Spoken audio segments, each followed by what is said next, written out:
Purvanchal university ఇది కేవలం university కాదు, మీ సక్సెస్ స్టోరీకి చిరునామా. అడగాలి సార్.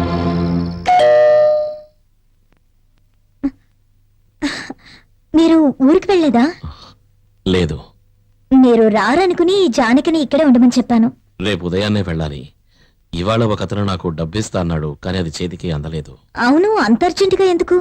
ఇక మీదటే కదా ఖర్చు మొదలయ్యేది. పోస్టర్లు కొట్టించాలి, పబ్లిసిటీకి చాలా ఖర్చు అవుతుంది. జాన్ కూడా ఊరికి వెళతాను అన్నాడు, కానీ డబ్బు లేకుండా వెళ్ళి ఏం ప్రయోజనం? పార్టీ వాళ్ళు ఏమి ఇవ్వలేదా? నామినేషన్ ఫైల్ చేశాం కదా, కాస్త టైం పడుతుంది. ఇంకెవరి దగ్గరైనా ట్రై చేయొచ్చుగా. ట్రై చేయొచ్చు, కానీ రేపదో పెద్ద కమిట్మెంట్ గా మారుతుంది. నేను ఇంతవరకు ఎవరి దగ్గర ఏది కమిట్ అవ్వలేదు, ఇకపై కూడా అలాగే ఉండాలనుకుంటున్నా. ఏమండి, ఈ కాలం రాజకీయాల్లో నీతిగా నిజాయితీగా ఉంటే కుదిరే పని కాదు. నువ్వు నాకేమి రాజకీయాలు నేర్పించక్కర్లేదు. సర్లేండి. ఇప్పటికి కాస్త డబ్బు అరేంజ్ చేయగలిగితే పార్టీ ఫండ్ వచ్చాక తిరిగి ఇచ్చేస్తాను. అయితే ఇప్పుడు ఎవరి దగ్గర అడగాలి? నాన్న దగ్గర అడిగితే? అదేం వద్దులే. ఏ, మా నాన్న ఇచ్చేది డబ్బు కాదా? నిజమే, కానీ ఆ డబ్బు పావుగా మారి నా పేకి చుట్టుకుంటుందని నాకు తెలుసు. అదేంటి? అదేంటో చెప్పినా కూడా నీకు అర్థం కాదులే, ఎందుకంటే మీ నాన్న వక్రబుద్ధిని అర్థం చేసుకునేంతక నీకు ఇంకా తెలివి పెరగలేదు. మీరెప్పుడు మా నాన్నని తప్పు పడుతూ ఉంటారు, అది నాకు అసలు నచ్చదు. అందుకే మీ నాన్నని అడగద్దు అన్నాను. నువ్వు మాత్రం మనసు పెడితే ఈ సమస్య తీరిపోతుంది. ఎలాగా? నీ బంగారం తాకట్టు పెట్టడానికి ఇస్తే చాలు. ఓహో, అయితే మీ మనసులో ఉద్దేశం అదనమాట. మీరు ఏమనుకున్నా సరే నాకు బాధ లేదు, నేను మాత్రం నా బంగారాన్ని ఇవ్వను. నీకు నా మీద నమ్మకం లేదా? ఎలా నమ్మమంటారు? నెల రోజుల్లో తిరిగిస్తానని చెప్పి నా అకౌంట్ లోంచి 2 లక్షల రూపాయలు తీసుకోలేదు, ఇంతవరకు తిరిగి ఇవ్వలేదు. 3 సంవత్సరాలైంది. ఏమండి, నేను ఒకటి చెప్పనా? నా బంగారం మాత్రం మా నాన్న ఇచ్చింది కాదా? అదిస్తే మాత్రం తీసుకుంటారా? ఓహో, గొప్ప తండ్రి. మా నాన్న ఏం చేశారు? ఆయన రాజకీయాల్లో ఉన్నారు, కానీ కుటుంబాన్ని బాగానే చూసుకునేవారు. అంతేకాక మా నాన్న ఏ లోటు చేయలేదు. బట్ ఇప్పుడు మీ నాన్న ఎలా డబ్బు సంపాదించాడో ప్రజలందరికీ కూడా తెలుసు. మీ దృష్టిలో మా నాన్న దుర్మార్గుడే అయి ఉండొచ్చు, కానీ ఆయన నాకు దేవుడు. తండ్రి పేరు తెలియని మీకు ఆ విలువ. అవునే, తండ్రి పేరు తెలియని వాణ్ణి. పుట్టినప్పటి నుంచి ఈ ప్రశ్ననే పదే పదే అడుగుతున్నాను, కానీ ఈ మాట ఎవరన్నా కూడా సహించేవాణ్ణి. నువ్వు ఈ మాట అంటే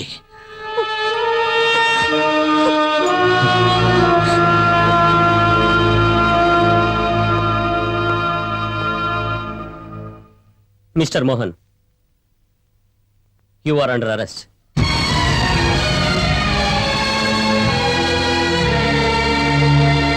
నేనొక ప్రతిపక్ష నాయకుడిగా ఇక్కడికి రాలేదు.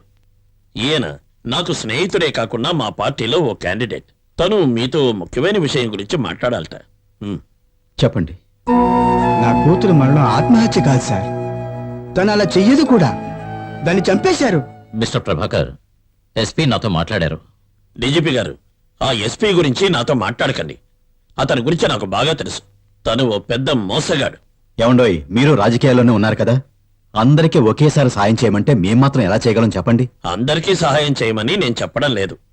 మీ సహాయం కోరి వచ్చిన ఇతరికి సహాయం చేయడం అన్నది మీ బాధ్యతని మర్చిపోకండి. ఆయనకి అన్యాయం జరిగిందని ఎవరు చెప్పారు? Sir, SP James Joseph Mohan నిరపరాధని అందరితోటి రహస్యంగా చెప్పిన విషయం నాకు బాగా తెలుసు. నేను ఎవరినో నిందించాలనే ఉద్దేశంతో చెప్పడం లేదు, కానీ నా కూతురు ఎలా చనిపోయిందన్న కారణం ఖచ్చితంగా నాకు తెలియాలి. మిస్టర్ డీజీపీ, మీ ఉద్దేశం ఏమిటి? మిగిలిన వాళ్ళని ఎంక్వైరీ చేస్తే తెలుస్తుంది సార్. ఈ కేసుని మీకిష్టం వచ్చిన ఆఫీసర్కి మీరు అప్పగించకండి, శ్యామ్ ప్రసాద్ గారికి అప్పగించండి. శ్యామే ఇన్వెస్టిగేట్ చేయాలని మీరెందుకంత ఉబరాట పడుతున్నారు? అలా అడిగారు, చాలా బాగుంది. శ్యామ్ ప్రసాద్ గారి ఈ కేసు టేకప్ చేస్తే నిజాలు ఖచ్చితంగా బయటపడతాయి. సరే, మేము ఆలోచిస్తాం. మీరు ఆలోచించుకోండి, కానీ ఒక విషయం మర్చిపోకండి. మా ప్రతిపక్షాల వాళ్ళం ఇంతవరకు ఓర్చుకున్నాం. ఇక ఈ వ్యవహారాల్లో ఏమైనా జరిగితే మేము ఊరుకోం, తెలుసు కదా. అదవెందాం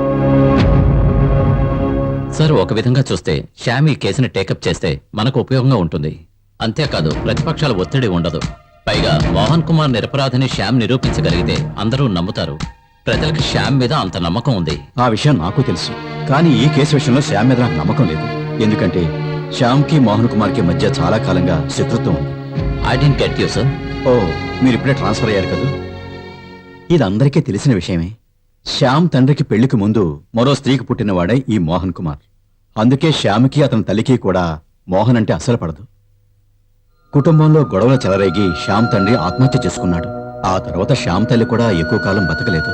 శ్యామ్ పాయింట్ ఆఫ్ వ్యూలో ఏమిటంటే తన కుటుంబంలో జరిగిన అన్ని దుర్ఘటనలకి కారణం మోహనం పుట్టడం వల్లే. ఆ పగతో శ్యామ్ ఒకవేళ బట్ సార్, నాకు తెలిసినంత వరకు Shyam he is a man of integrity and commitment. ఈ ఒక్క కారణంతో మాత్రం మోహన్ మీద పగ తెచ్చుకుంటాడని నేను అనుకోవడం లేదు. If Mohan is innocent. నీకు ఈ విషయాన్ని తెలుసు? మాధవరావు గారే నాకు ఈ విషయం చెప్పారు. శ్యామ్ ఈ కేసుని ఇన్వెస్టిగేట్ చేస్తున్నాడు అంటే దీనంతటికీ కారణం ప్రభాకర్ గారే అన్నయ్య. ఏం జాతకమో నాది. ఏమంటావు జాన్? తండ్రి ఉన్నప్పటికీ తండ్రి లేనివాడనే బిరుదు దక్కింది. ఏంటన్నయ్య ఇది? మాకు ధైర్యం చెప్పాల్సిన నువ్వే ఇలా దిగులు పడితే ఎలా? నువ్వు అనవసరంగా కృంగిపోకు. కృంగిపోవడం కాదు జాన్, నా వెనక నుండి నాకు వ్యతిరేకంగా కొన్ని దుష్ట శక్తులు నా గొంతుకు ఉచ్చు బిగిస్తున్నారని నాకు బాగా తెలుసు. మోహన్ అన్నయ్య, ఆ? ఈ రోజు పొద్దున్న పార్టీ మీటింగ్ జరిగింది. నీకు బదులుగా ఆ స్థానంలో నన్ను నిలబెట్టాలని పార్టీ వాళ్ళందరూ అభిప్రాయపడుతున్నారు. మంచి విషయమే కదా. ఆ జాన్ శామ్యూల్ మన పార్టీ నుంచి తప్పుకున్నాడు. మంచిది, వాడొక దొంగరా. నిజం చెప్పాలంటే నాకు ఇది ఇష్టం లేదు. నువ్వు ఉండాల్సిన పదవిలో నేనుండడం పద్ధతి కాదన్నయ్య. వద్దు జాన్, మనల్ని నమ్ముకున్న ప్రజల్ని మనం మోసం చేయకూడదు. ఇబ్రహీం సార్ కన్న కలల్ని మనం తప్పక నెరవేర్చాలి. అది కేవలం నువ్వు మాత్రమే చేయగలవు. All the best. మోహను నేను మంచి స్నేహితులం. తను మినిస్టర్ కావాలని కోరుకునే వాళ్ళల్లో నేను కన్ని. మ్మ్. నిజం చెప్పాలంటే అతనికి ఎదురుగా ఒక వీక్ క్యాండిడేట్ నిలబడ్డాడు. మ్మ్. కానీ తను ఇంత ఈజీగా గెలుస్తాడని నేను అనుకోలేదు. అయినా ఈ రోజుల్లో అసలు ఎవరిని నమ్మలేకపోతున్నాం. మీరు చెప్పేది అక్షరాల నిజం. ఈ లోకంలో మేకవన్నె పులిలా జీవించేవాళ్ళు చాలా మంది ఉన్నారు. అసలు విషయం చెప్పలేదు.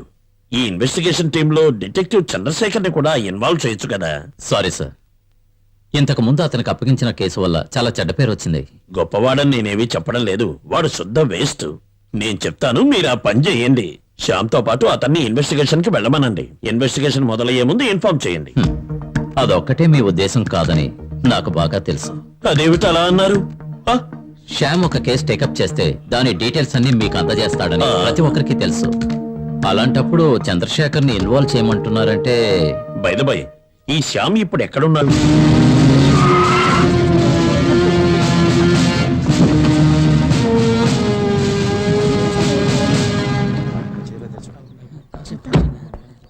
ఈయనెవరు? ఈయన డిటెక్టివ్ చంద్రశేఖర్. ఈయన లుక్స్ అవి చూస్తుంటే డిటెక్టివ్ లా లేడే. లుక్కులోనే కాదు, అతని బ్రెయిన్ కూడా అంతే. ఇతను ప్రతిపక్ష నాయకుడు బామ్మర్ది, అందుకే ఎంత పోస్ కొడుతున్నాడు. సార్, ఏమిటి ఇక్కడ ఎంతమంది ఉన్నారు? పార్టీ మీటింగా లేక సినిమా షూటింగా? కాదు సార్, వీళ్ళందరూ మిస్టర్ శ్యాంప్రసాద్ గారిని కలవాలని. ఆయన కోసం ఎదురు చూడడానికి ఆయన ఏమైనా మెగాస్టారా? Stupid fellows. ఇటువైనా శ్యాంప్రసాద్ అంటే? వీడు శ్యాంప్రసాద్ ఏంటి? వీడు ఒక పనికిరాని వేస్ట్ క్యాండిడేట్.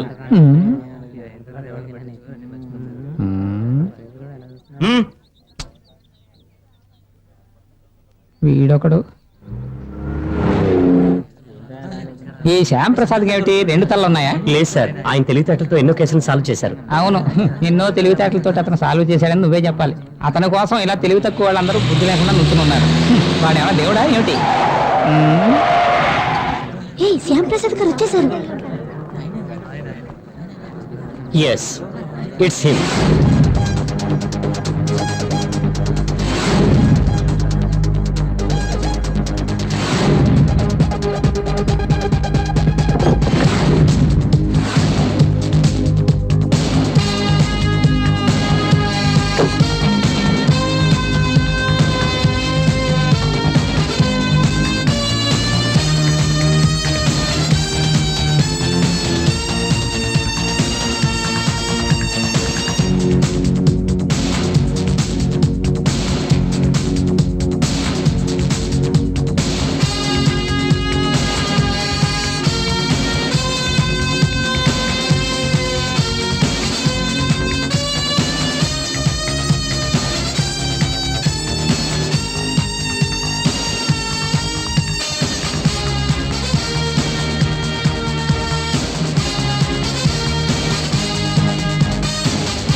మీరు చెప్పినట్టుగానే క్రైమ్ సీన్ రీసెర్చ్ చేశాను సార్. గుడ్. సార్ మీరు ఎన్నో పెద్ద కేసులు డీల్ చేశారు. అలాంటి మీరు సాధారణమైన సూసైడ్ కేసుని టేకప్ చేయడానికి గల రహస్యం ఏంటి? రహస్యాన్ని రహస్యంగానే ఉంచాలి. అది మీతో చెప్తే ఎలా మేడం? సార్ ప్లీజ్ చెప్పండి సార్. నేను ఇప్పుడే కదా ఇక్కడికి వచ్చాను. నన్ను కాస్త నా పని చేసుకోనివ్వండి. Thank you, boy, appreciated. Thank you. Hello, you are 15 minutes late. ఎప్పుడు వచ్చారు? మీకంటే నేను 10-15 నిమిషాల ముందే వచ్చాను. అవునా? మంచి డిటెక్టివ్ అన్నవాడు టైం కీపప్ చేయడం బాగా నేర్చుకోవాలి నాలాగా. నాకు ఎప్పుడైనా పని ఉంది అంటే 1 గంట ముందే ఉంటాను. మనకు అంతకంటే పనే ఉంది గనక వస్తాను. అయ్యో గాలి తీసేస్తున్నాడే. ఈయన వెనకాల పెడితేనే మంచిది.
దీన్ని కనిపెట్టడానికి పోలీస్ డిపార్ట్మెంట్ లో ట్రైనింగ్ డాగ్స్ ఎన్నో ఉన్నాయా తెలియదు అనుకుంటా. I'm sorry. You carry on. Okay.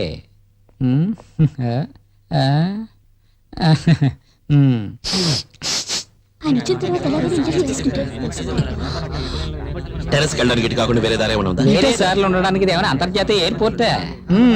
దొంగ చూపులు చూడకుండా ధైర్యంగా లోపలికి వెళ్ళచ్చు కదా పత్రికల వాళ్ళ దగ్గరికి.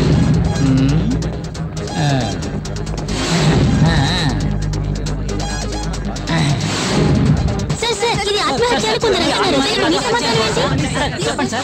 అనుకోండి. మిస్టర్ శ్యామ్ ప్రసాద్, మేము కూడా మీలాగే పబ్లిక్ కోసం వర్క్ చేసే సర్వెంట్సే. ఈ కేసు గురించి మేము పబ్లిక్ తెలియజేయాల్సిన డ్యూటీ ఉంది, అవసరం ఉంది. We are there to make them aware of the situation. That's your problem. జనాలు ఆసక్తి చూపించే కేసు ఇది. ఈ కేసుని ఇన్వెస్టిగేట్ చేయడానికి మీరు ఇక్కడికి వచ్చారు. ఇంకా కొన్ని గంటల వ్యవధిలోపుగానే ప్రజలు ఆసక్తితో మా సమాచారం కోసం ఎదురు చూస్తారు. మేము వాళ్ళని తృప్తిపరచనక్కర్లేదా? మీరు వాళ్ళని తృప్తిపరచాలన్నది నా ప్రాబ్లం కాదు, అర్థమైందా? I'm sorry.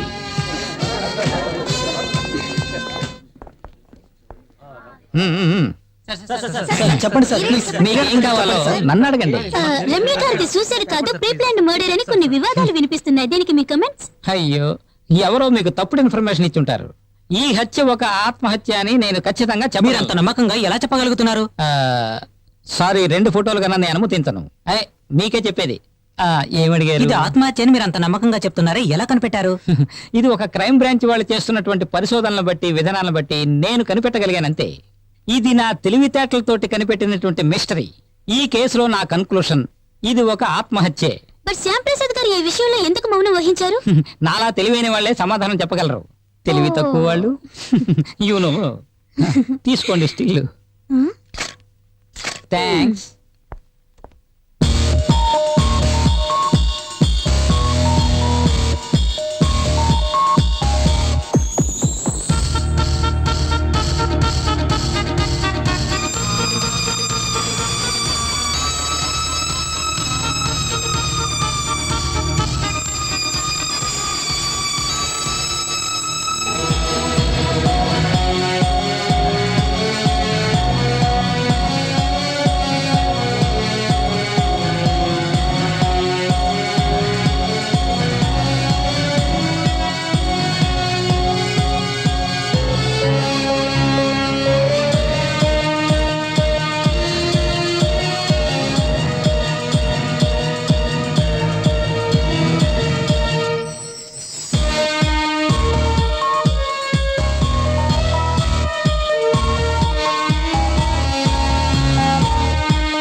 చూస్తున్నాను సార్, ప్రాబ్లమ్స్ ఏం లేవు.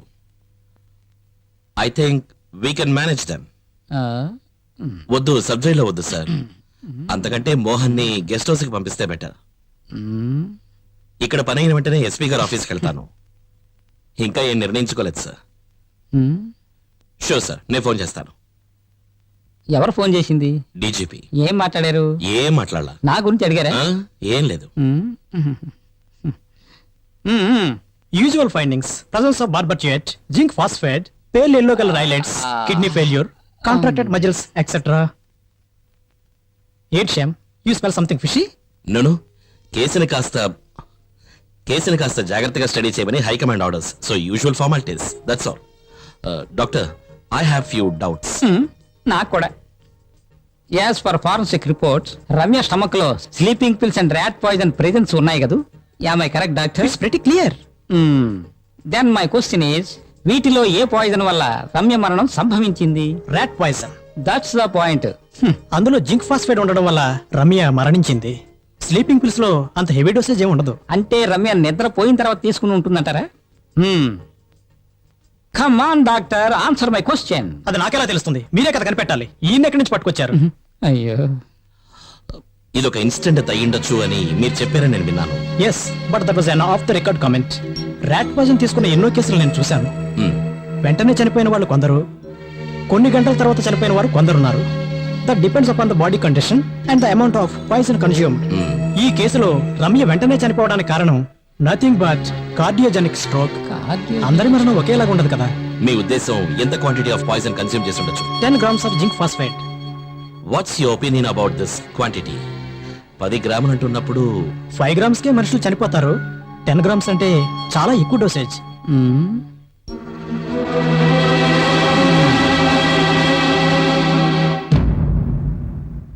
ఏమిటి, పై ఆఫీసర్లు మీకు అండగా ఉన్నారన్న ధైర్యంతో మాట్లాడుతున్నారా? అవునులేండి, అయినా మా మాటలు వాళ్ళ నమ్మరన్న విషయం నాకు బాగా తెలుసు. మాలాంటి మామూలు పోలీస్ ఆఫీసర్లతో కలిసి పనిచేయటం చిన్నచూపుగా భావించే మీరు ఈ కేసులో ఎందుకంత ఇంట్రెస్ట్ చూపిస్తున్నారు? నాకు జీతం ఇస్తున్న గవర్నమెంట్ నాకు పని అప్పచెప్పింది, దాన్ని నేను చేస్తున్నాను అంతే. ఓ, కర్తవ్య నిర్వహణ అన్నమాట. అదొక్కటే కారణం, అంతేగాని వ్యక్తిగతంగా ఎటువంటి ఇంట్రెస్ట్ లేదు అంటారు? Not at all. అటువంటిది ఏదైనా ఉండాలి అని మీరు ఆశపడితే దానికి నేనేం చేయలేను. Let's come to the point sir. వాళ్ళు ఎందుకు ఆత్మహత్య చేసుకుంటున్నారు అని ఇతరులు తెలుసుకోవాలన్న కారణం కోసమే కదా లెటర్ రాసి పెట్టేది. అలా రాసి పెట్టేవాళ్ళు సాధారణంగా అది ఈజీగా కంటికి కనిపించే స్థలంలోనే దాన్ని పెడతారు. కానీ ఈ కేసులో అలా జరగలేదే. బాగుంది. ఎన్ని సంవత్సరాల ఎక్స్పీరియన్స్ సర్వీసు నాకుందో మీకు తెలుసా? మీరు చెప్పిన అదే పాయింట్ గురించి నేను ఆలోచించాను. దాని గురించి అఫీషియల్ గా డిస్కస్ చేసి నేను ఒక కంక్లూజన్కి వచ్చాను. మానసిక క్షోభ వల్ల ఆత్మహత్య చేసుకోవాలనే నిర్ణయానికి వచ్చిన రమ్య ఒక లెటర్ రాసి పెట్టింది. ఆ తర్వాత ఏదో కారణం వల్ల ఆత్మహత్య చేసుకోవాలన్న తన నిర్ణయాన్ని మార్చుకుని జీవితాన్ని గడిపుండొచ్చు. ఆ తర్వాత తన కోపం తగ్గి లెటర్ ఎందుకు అని భావించి తీసుకెళ్ళి ఎక్కడైనా దాచుండొచ్చు.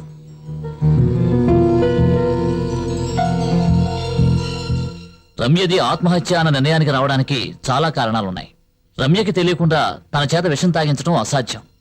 బలవంతంగా పట్టించారనడానికి సూచనలు లేవు. తను పడుకునే ముందు తలుపు లాక్ చేసుకుంది. అది మాత్రమే కాదు, ఆవిడ చనిపోవడానికి కొద్ది సమయం ముందు నిద్ర మాత్రలు మింగి రైట్ పాయిజన్ కన్స్యూమ్ చేసింది. సార్, నాకున్న డౌట్ ఆత్మహత్య లెటర్కు సంబంధించింది. దాని గురించి మీకు ఎక్స్ప్లెనేషన్ ఇచ్చాను కదా. సి మిస్టర్ శ్యామ్, ఆ హ్యాండ్ రైటింగ్ రమ్యదేనని 100% ప్రూవ్ అయింది. కానీ హ్యాండ్ రైటింగ్ ఎక్స్పర్ట్స్ ఒట్టి దద్దమ్మలనేది మీ అభిప్రాయమా? సార్, రాసిన తర్వాత తన నిర్ణయాన్ని మార్చుకుని గనక ఉంటే దాన్ని వెంటనే చింపి పారేసి ఉండాలి కదా. అలా ఎందుకు చేసింది అన్నది మీరు నిర్ణయించుకోండి. That's your headache.